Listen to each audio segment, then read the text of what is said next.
مجھے یہ اچھا لگا جو آج آپ لوگوں کو ٹکڑا غوث پاک کے آستانے کا دیا گیا. یہی تو ہم سنیت کی پہچان ہے. ہماری نسلوں کو پتہ ہونا چاہیے کہ ہمارے اجداد کا کنیکشن کس بارگاہ سے لگا ہوا تھا. اپنے کنیکشن کو مضبوط کرو، اور یہ کنیکشن ایسا ہے جو دنیا اور آخرت میں ساتھ دینے والا ہے، آخرت کی نیا کو پال لگانے والا ہے. بس سید صاحب قبلہ سے ملتمس ہوں، اس سب چھیترے میں جب بلائیں تو 11:30. ہم 11-12 والوں کی اولاد ہیں. کس کی اولاد ہے؟ 11-12. اور 11-12 کے بعد کیا آتا ہے؟ بولو. 1. 11-12 کے بعد کیا آتا ہے؟ آپ کے ہاتھ کی جو گھڑی ہے اس میں 13 نہیں آتا، 1 آتا ہے. موبائل میں 1 آئے گا. آپ کے گھر میں جو دیوان میں گھڑی لگا تو 1 آتا ہے. اسی وہابی لوگ 24 کی گھڑی لے کے چلتے ہیں. سننی کے بعد 11-12 1. 11 تک آگئے، 11 کا کام ہے 12 تک پہنچا دینا، اور 12 کا کام ہے 1 تک لے جانا. اور 12 اب ایسا نہیں 11 سے آپ 12 میں آئے تو 11 کو بھول جاؤ. نہیں، یہ بھی کلیئر کر دوں. 12 کیسے لکھا جاتا ہے؟ 1 اور 2 تو ٹوٹل ہوا 3. سمجھے؟ تو غوث پاک کے ساتھ جاؤ گے تو حضور نے 1 اور 2 میں، یعنی 2 لفظ جو لکھا نا 2 نمبر، تو حضور ہے، غوث پاک ہے. اور جو 1 ہے وحدہ لا شریک ہے. سبحان اللہ. تو 11-12 1. میں 11-12 والوں کی اولاد میں سے ہوں، تو کم سے کم 11-12 کے بیچ میں کیا جائے تو سبحان اللہ. پھر تو کیا کہنا. پھر ہم لوگ 10 والے بھی ہیں، 10 مبشرہ والے بھی ہیں. الحمدللہ.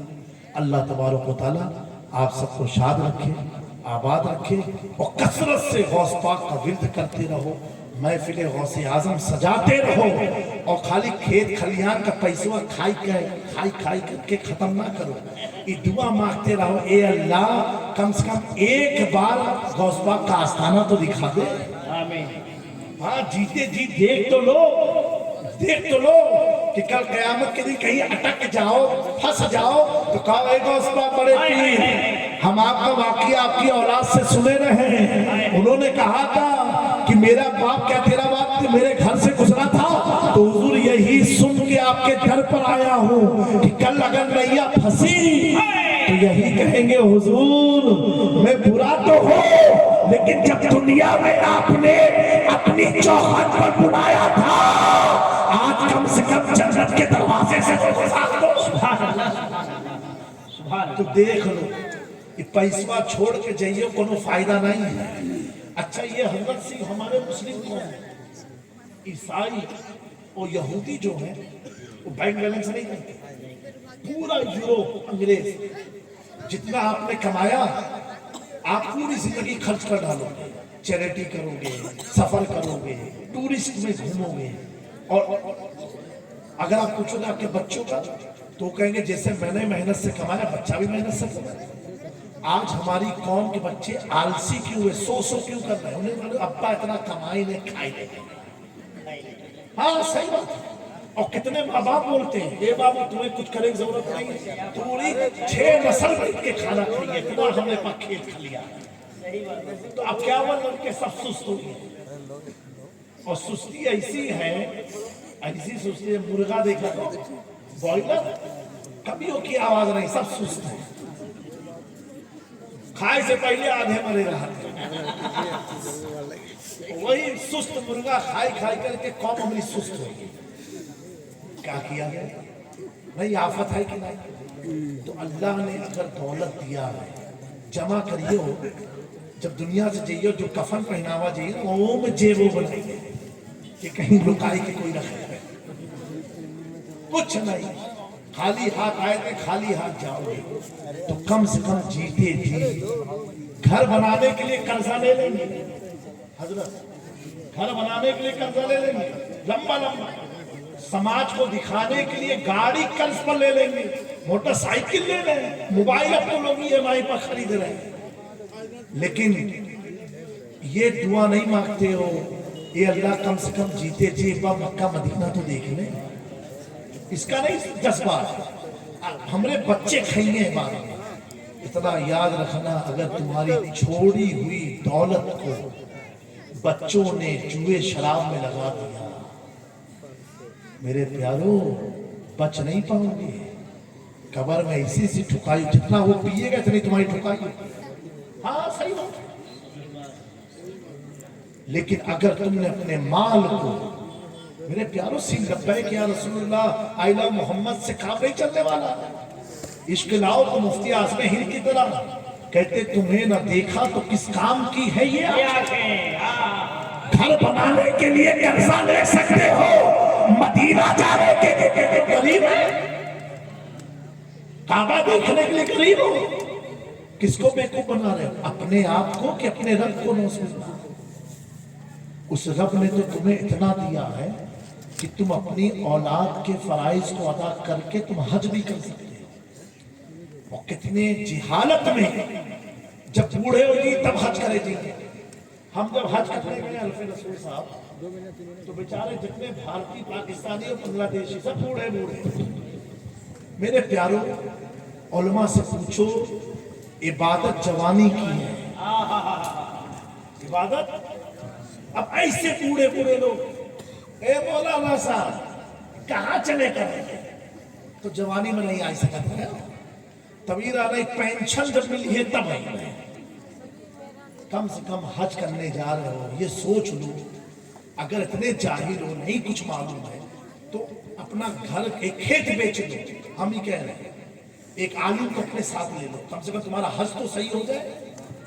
معلوم پڑا جو حال یہاں سگریٹ بیڑی کا رہا وہ وہاں کر کے آئے پھر پلٹ کے آئے وہی چلتا رہا سلسلہ. حج کا مطلب یہ ہے جانے کے بعد آدمی کی دنیا بدل جائے. میرے پیاروں تو اپنی دولت کو صحیح مصرف میں استعمال کرو صحیح چیز میں استعمال کرو. لوگوں کو لوگوں کی مدد کرو اور اتنا پیسہ چھوڑ کر کے دنیا سے جاؤ کہ 5 سال تک بچے کھا پی لیں. اس کے بعد بچے خود محنتی ہو جائیں. جب وہ محنتی ہوں گے تو ان کو دیکھ کے نسلیں محنتی ہوں گی. آج افسوس کے ساتھ کہنا پڑتا ہے کہ جو قوم کے اوپر فجر کی نماز فرض نہیں ہے وہ قوم تو 4 بجے اٹھ کے گھر کو صاف کر کے اگر بتی لگاتی ہے اور جس قوم پر فجر کی نماز فرض ہے وہ اذان سن کے اپنے گھر کے دروازے کو بند کر دیتی ہے اور پھر کہتے ہیں بڑے تکلیف میں ہیں ہم بڑی مصیبت میں ہیں. جو وقت رزق کے تقسیم کا ہے اس وقت ہمارا گھر کا دروازہ بند رہتا ہے. آخری بات ہے اگر کوئی پیر صاحب کہتے بابو تھوڑا قرض ختم ہو جائے کام کرو کیا حضرت کرنا صبح 4 بجے اگربتی کرو گھر میں 40 دن حضرت 40 دن 40 سوئیبہ نہیں کرے گا 4 بجے اگربتی کرے تاکہ ہمارا کام ہو جائے. ہر 4 بجے اللہ کے گھر سے صدا آتی ہے حی علی الفلاح آؤ کامیابی کی طرف. اس کی کوئی ہمیں سنوائی نہیں ہے. سن کے انسنی کرتی ہے. نماز کس پر فرض ہے جو بوڑھے ہو چکے ریٹائر ہو چکے ہیں جن کا ایک پیر ہندوستان میں ایک پیر قبرستان میں. جوان لوگ تو سمجھتے بڑھاپے میں سب دیکھا جائے گا. میرے پیاروں بڑے بڑے جوان آج کی تاریخ میں ایسے مر رہے ہیں ہارٹ اٹیک میں اللہ اکبر انہیں سجدے کی بھی توفیق نہیں مل پا رہی ہے. میرے دوستوں موت کا وقت مقرر ہے. وہ جوان بوڑھا بچہ دیکھ کے نہیں وہ کبھی بھی تمہارے قریب آ سکتی ہے. اور پیارے آقا صلی اللہ علیہ وسلم نے فرمایا جو شخص گناہ کبیرہ کا عادی ہو جاتا ہے یعنی کثرت سے نماز چھوڑنا جھوٹ بولنا زنا کرنا مکر پھیلانا حسد رکھنا یہ سب گناہ کبیرہ ہے. چغل خوری کرنا ایک دوسرے سے حسد کرنا اور حسد کی وجہ سے لڑائی کرنا آپ فرما ماں باپ کو تکلیف دینا شراب پینا جوا کھیلنا.